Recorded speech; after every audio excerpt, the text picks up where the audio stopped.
Hello, नमस्कार. कसे आहात तुम्ही सगळे? आय होप तुम्ही सगळे खूप आनंदी असाल. तर एस डेली व्लॉग चॅनलमध्ये तुमचं खूप मनापासून स्वागत.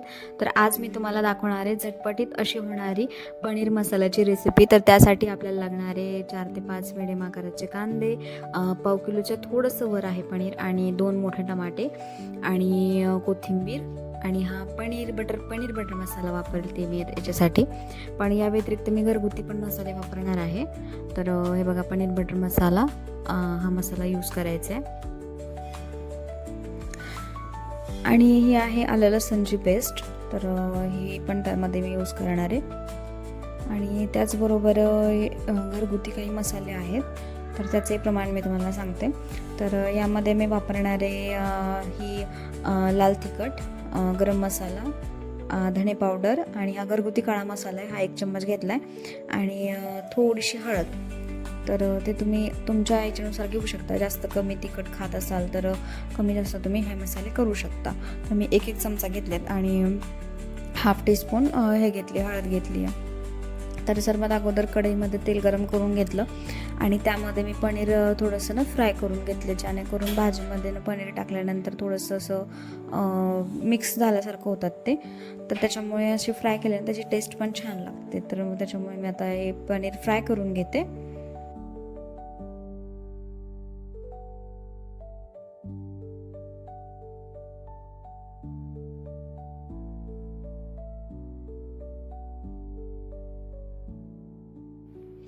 तर लाल तांबूस रंग येईपर्यंत मी त्यांना छान फ्राय केलं आणि बघा कसे असे स्पॉन्ज टाईप झालेले आहेत, असे मस्त मऊ असे पडलेले आहेत पनीर.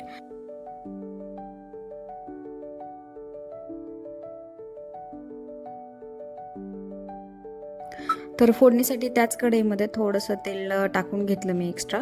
आणि हे बघा, खडे मसाले त्याच्यामध्ये 2-3 लवंग, 2-3 4-5 काळे मिरे, शहाजिरा आणि 2 तेजपान अशी घेतलेली आहेत. आणि ते मी सगळ्यात आधी त्याच्यामध्ये टाकते. त्यानंतर आलं लसणाची पेस्ट आणि ही छान फ्राय करून घेणार आहे. त्याच्यानंतर मी कांद्याची पेस्ट करून घेतली होती, मी ती पण त्याच्यामध्ये ॲड करते.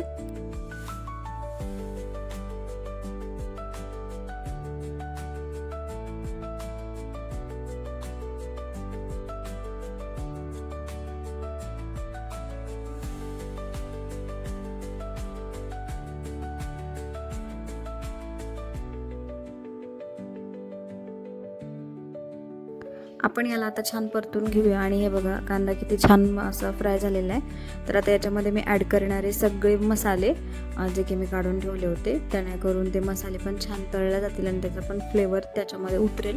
त्याच्यामुळे ह्या स्टेजलाच मी टाकते. तर बघा, आता हे सगळे मसाले ॲड करणारे मी यामध्ये आणि छान 2 मिनटं याला पण मी चांगलं असं फ्राय करून घेते.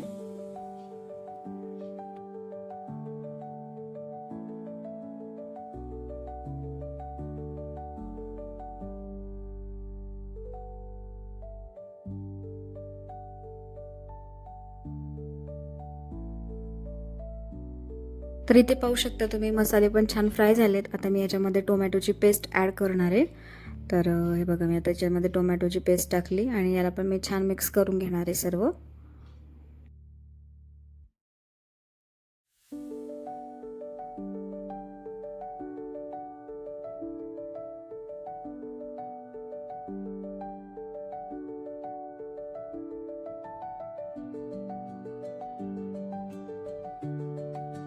आता जोपर्यंत हे फ्राय होईल तोपर्यंत मी हा मसाला थोडासा कोमट पाण्यामध्ये ॲड करून घेतला.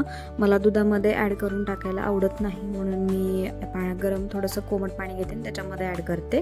आता तेही याच्यामध्ये टाकते आणि याला पण छान मिक्स करून घेते.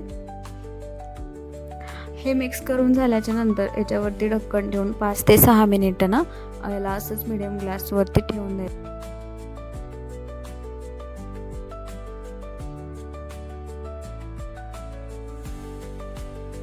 तर 5 ते 6 मिनिटांच्या नंतर मी यावरचं ढक्कन काढलं आणि बघा तुम्ही किती छान मसाले एकजीव झालेत. तर आता ह्या स्टेजलाच ह्याच्यामध्ये पनीर ॲड करायचं आणि आपल्याला पनीर ॲड केल्यानंतर त्याची कन्सिस्टन्सी जशी हवी आहे त्यानुसार त्याच्यामध्ये पाणी ॲड करायचे. तर पाणी शक्यतो तुम्ही गरमच पाणी टाका. तर मी इथे विसरले होते, पण माझ्याकडे कोमट पाणी होतं म्हणून मी ते कोमट पाणीच ॲड करते आहे. एकदम थंड पाणी नाही टाकायचं याच्यामध्ये. तर आता बघा, हे पनीर वगैरे टाकल्यावरती आपल्याला समजतं की आपल्याला कन्सिस्टन्सी कशी हवी आहे भाजीची. तर आमच्या इकडे म्हणजे माझ्या इथे जास्त पातळही खाल्लं जात नाही आणि जास्त घट्टही भाजी आवडत नाही. त्याच्यामुळे मी मिडियमच ठेवणार आहे आणि त्यानुसारच मी थोडं पाणी घालते यामध्ये. आणि लगेचच मीठ टाकून परत याला 5 ते 6 मिनिटं लो फ्लेमवरतीच ठेवून द्यायचं.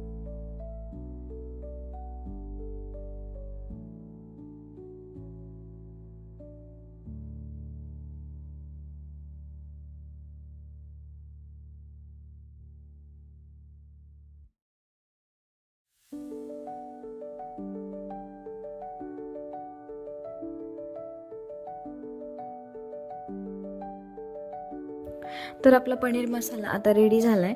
तर आता मी इथे गॅस बंद करून घेते आणि एकदा परत मिक्स करते आणि याच्यामध्ये कोथिंबीर वगैरे ॲड करून घेते. आणि बंद करून पण म्हणजे तुम्हाला लगेचच सर्व करायची असेल तर तुम्ही करू शकता, पण मला वेळ होता म्हणून मी परत आता याच्यावरती ढक्कन देऊन असंच ठेवून देणार आहे, जेणेकरून ती ग्रेव्ही ना अजून थोडी थिक होते. म्हणजे ही थोडी पातळ वाटते आहे, पण इतकी पातळ ही ग्रेव्ही झालेली नाही. गरम गरम आहे म्हणून असं वाटते तुम्हाला, पण याच्यानंतर थोडीशी थंड झाली ना, ती नॉर्मल रूम टेम्परेचरवरती आली की ती म्हणजे घट्टसर होते. तर तुम्हाला दाखवतेच मी पुढे. आणि तुम्ही बघू शकता आता रूम टेम्परेचरवरती आल्यानंतर ही किती छान अशी दिसतीये. आणि झाले आपले, रेडी झाला आहे पनीर मसाला. तर मी एका बाउलमध्ये काढून सर्व केला आणि त्याच्यावरती थोडंसं कोथिंबीर हे थोडीशी टाकली वरतून आणि जस्ट डन. तुम्ही आता ही खाऊ शकता. तुम्ही चपातीबरोबर खा किंवा भाताबरोबर खा, एकदम अप्रतिम लागते. आणि ही रेसिपी आवडली असेल तर प्लीज लाईक करा, चॅनलला सबस्क्राईब करा आणि बेल आयकन नक्की हिट करा. भेटूया पुढच्या नेक्स्ट व्हिडिओमध्ये. तोपर्यंत टेक केअर, बाय बाय.